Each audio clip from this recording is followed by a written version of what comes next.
Hello learners, welcome back to our channel Quick Learners with Sam and Nosh. So in our previous video we have seen about water jet problem.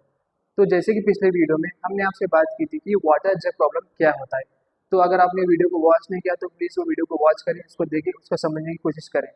तो चलिए शुरू करते हैं आज का हमारा video. तो आज का हमारा वीडियो है वैम्पर्स वर्ल्ड प्रॉब्लम के ऊपर। Wumpus world problem. So basically Wumpus world problem क्या होता है? तो पहले आप देखो, पहले एक गेम आता था हंटिंग वैम्पर्स मतलब। तो वो कैसा था? इसमें सब वैसा ही है, बस हमने इसमें अपना एजेंट यूज़ किया है, हमने इसमें एआई का यूज़ किया है। कैसे हमने अपना एआई और एजेंट का यूज़ किया है मैं आपको बताता हूँ। तो पहले देखो आप इंट्रोडक्शन में क्या है यहाँ पे, वैम्पर्स। वैम्पर्स मतलब एक मॉन्स्टर, एक शैतान। ये एक हमारे पास एक बॉक्स है 4x4, मतलब कि 16 रूम्स हैं इसमें। तो इसमें हमारा वैम्पर्स भी है। वैम्पर्स मतलब एक मॉन्स्टर, एक शैतान है। तो यहाँ पे वो प्रेजेंट है। अब उसके बाद दूसरा क्या है हमारा, स्ट्रेंथ। स्ट्रेंथ मतलब स्मेल बोलते हैं, बदबू वो बोलते हैं ना। तो जो वैम्पर्स है ना, ये एक शैतान है, इसके पास से एक बो आती है, इसके पास से जो बो आती है वो दूसरे रूम में भी जाती है। जैसे यहाँ पे दिख रहा होगा स्ट्रेंथ। स्ट्रेंथ मतलब वो जहाँ पे रहेगा उसके ऊपर और इसके नीचे, मतलब उसके आसपास में वो उसकी स्मेल फैलेगी। तो यहाँ पे भी, यहाँ पे भी है। तो ये ऐसा स्ट्रेंथ इसको बोलते हैं कि गंदी स्मेल।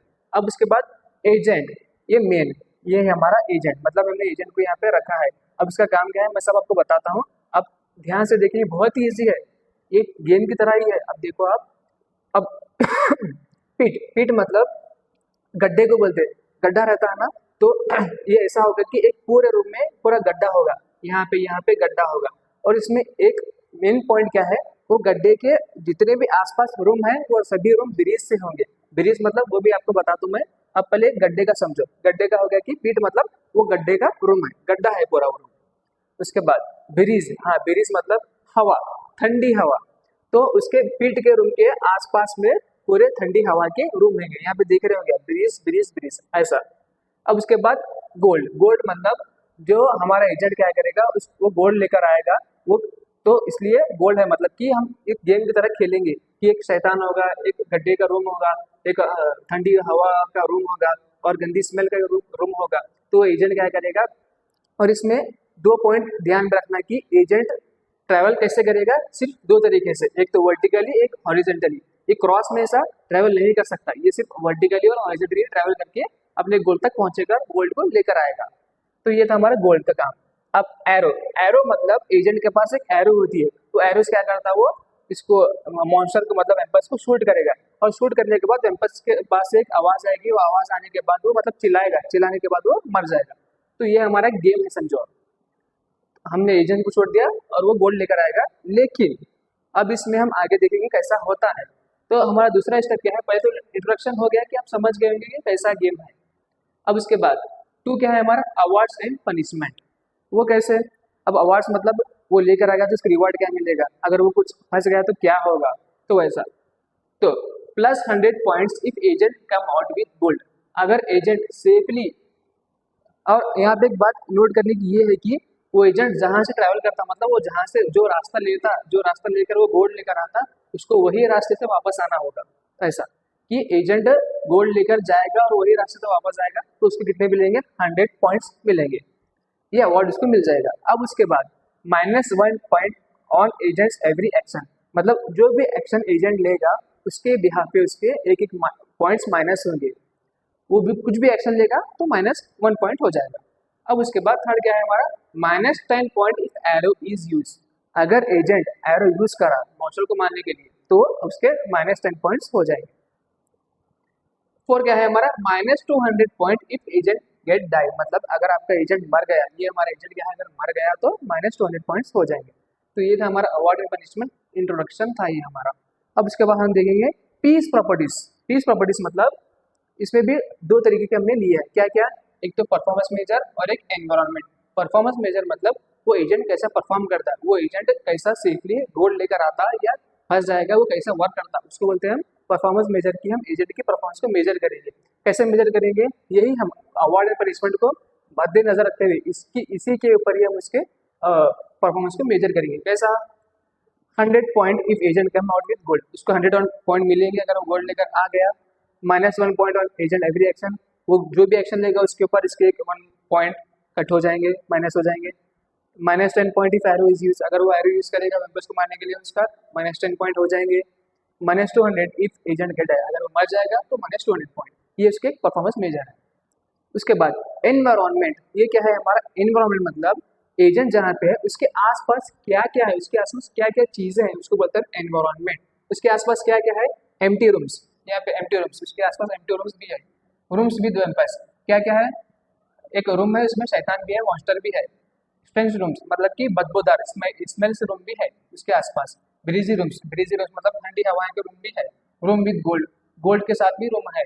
एरो मतलब उसके पास उसके साथ एरो भी रहेगी। ये था हमारा एनवायरनमेंट में। उसके बाद क्या होता है, अब ये तो एजेंट है ना, अब इसके पास सेंसर्स होंगे, एक्चुएटर्स भी होंगे। वो कैसा, सेंसर्स, उसके सेंसर्स क्या क्या होंगे, मतलब एजेंट है वो तो उसके सेंसर्स की जरूरत पड़ेगी, इसको सेंसर्स की भी, इफेक्टर्स की मतलब एक्चुएटर्स की भी इसको जरूरत पड़ेगी। लेकिन कौन से sensors, first camera sensors, camera sensor देखने के लिए, एजेंट है ना, ये देखने के लिए कैमरा सेंसर्स। दूसरा ओडर सेंसर्स, ओडर सेंसर्स मतलब जो गंदी बदबू है, जो स्मेल है, उसको सेंस करने के लिए भी हमको सेंसर लगेगा ना, तो वो ओडर सेंसर क्या काम करेगा, वो गंदी स्मेल को या ठंडी हवाओं को सेंस करेगा। ऑडियो सेंसर्स मतलब जब वो एरो शूट करता है मॉन्स्टर को, तो वो मॉन्स्टर क्या करता है, चिल्लाकर मर जाता है। तो वो जब उसको आवाज आएगी तो वो समझ जाएगा कि हाँ अब मैंने मॉन्स्टर को मार दिया है, तो इसलिए ऑडियो सेंसर भी हमको यूज करना पड़ेगा। तो ये हम 3 सेंसर यूज करेंगे अपने एजेंट में। अब उसके बाद इफेक्टर्स, एक्चुएटर्स मतलब जिससे वो एक्शंस लेगा, क्या क्या एक्शंस ले सकता है वो, किसकी किसकी मदद से, motors to move right and left. एक मोटर होती है ना जो एजेंट में, जो रोबोट में यूज करते हैं, एक ऐसा घूमने वाली मोटर होती है ना जिससे वो चल सकता है, राइट जा सकता है और लेफ्ट जा सकता है, तो मोटर यूज करेंगे। Robotic arm to grab gold, अब हमको गोल्ड पकड़ना होगा ना, तो हम क्या करेंगे, रोबोटिक जो आर्म रहती है उससे उससे वो अपना गोल्ड क्या है ग्रैब कर लेगा, मतलब ले लेगा। तो इसलिए हम रोबोटिक आर्म का भी यूज करेंगे as a actuator. Robotic mechanism to shoot arrow, मतलब उसको एरो शॉर्ट करने के लिए रोबोटिक मैकेनिज्म की यूज करना पड़ेगा ना, लाइक ऐसा, हाँ ये पूरा एक्शन करना होगा, देन इसको शूट करना होगा with the camera and all, तो एक्चुएटर्स का ऐसा इस्तेमाल होता है। सेंसर्स और एक्चुएटर्स ऐसा काम करते हैं एजेंट के लिए। तो ये था हमारा एक brief discussion about Wumpus world problem. अब ये गेम कैसे सॉल्व होता है, मतलब कि ये प्रॉब्लम कैसे हम सॉल्व करते हैं, मतलब एजेंट कैसा बोर्ड लेकर आएगा कि नहीं आएगा, वो कैसे, मैं आपको बताता हूँ। पहले क्या होगा, एजेंट पहले मूव करेगा, पहले यहाँ पे वो जाएगा। अब यहाँ जाने के बाद उसको यहाँ पे सेंस होगा कि ये ब्रीज रूम है, मतलब ये ठंडी हवा का रूम है। अब जब उसको सेंस होगा तो उसको मालूम पड़ेगा कि हाँ उसके आसपास में पिट है, मतलब कि गड्ढे वाला रूम है। क्यों, क्योंकि पिट के आसपास में, मतलब उसके ऊपर नीचे उसके लगकर जो रूम रहते हैं वो पूरे ब्रिज के ही रहते हैं। तो एजेंट सेंस करता है कि ये ब्रिज वाला रूम है तो उसके आसपास पिट होंगे। तो उसको पता नहीं चलता कि अगर वो यहाँ पे गया, अगर यहाँ पे पिट रहा, यहाँ भी पिट रहा है, उसको मालूम नहीं रहता। लेकिन उसको इतना मालूम रहता है कि पिट है उसके आसपास रूम्स में। तो वो क्या करेगा, बैक ट्रैक करके फिर वापस इधर आता, वापस वो अपनी जगह पे आ जाता। अपनी जगह पे आने के बाद क्या करता, वो फिर वर्टिकल जाता। मैंने आपको बोला था सिर्फ वर्टिकल हॉरिजॉन्टली वो जा सकता, क्रॉस नहीं हो सकता। तो वो बैक ट्रैक करके वापस आता अपनी पोजीशन पे, फिर वो क्या करेगा, वर्टिकली जाएगा। वर्टिकली जाने के बाद उसको पता चलता है कि स्ट्रेंच रूम है, मतलब कि यहाँ पे वेम्पस की स्मेल आ रही। तो उसको ये मालूम पड़ जाता है, वो सेंस करता है कि हाँ उसके ये स्टेम्स आसपास के रूम में मॉन्स्टर अवेलेबल है, मतलब उसके आसपास रूम में मॉन्स्टर है।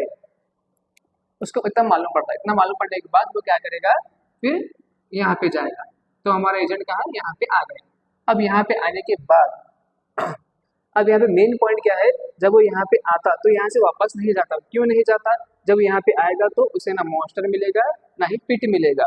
कैसे पिट नहीं मिलेगा, अब देखो आप, अब यहाँ से वो इधर चला गया, अब यहाँ पे बदबू नहीं आ रही, मतलब यहाँ पे स्मेल नहीं आ रही, तो उसको पता चल गया है कि यहाँ पे मॉन्स्टर नहीं है।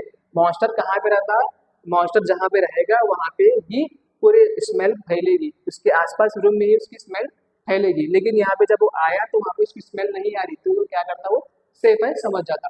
और दूसरी बात, तो उसको यहाँ पे मालूम पड़ता है कि यहाँ पे पिट भी नहीं है। कैसे मालूम पड़ता है, क्योंकि अगर यहाँ पे पिट रहता तो यहाँ पे भी ठंडी हवा आती थी। मैंने आपको बोला था जहाँ पे पिट रहेगा वहाँ पे ठंडी हवाओं का रूम भी होगा, ब्रीज रूम भी होगा। लेकिन यहाँ पे ब्रीज नहीं था, तो यहाँ पे वो समझ जाता कि यहाँ पे पिट भी नहीं है। तो वो क्या करेगा, यहाँ से फिर अपने गोल्ड रूम को ट्रैवल करेगा। गोल्ड रूम को ट्रैवल करने के बाद वो वहाँ से गोल्ड लेकर आएगा, वैसे ही आएगा जहाँ से वो गया था, इनिशियल से स्टार्ट करा था, तो वहीं से अपने फाइनल यहाँ पे आके कि हमारा प्रॉब्लम होगा सॉल्व, कि वो यहाँ से ट्रैवल करा और गोल्ड लेकर वापस आ गया। ऐसे इफ अगर मान लो अगर यहाँ पे भी पिट होता, यहाँ पे ब्रीज रूम होता, तो वो स्टक हो जाता, नहीं तो वापस आकर यहाँ पे ठहर जाता था।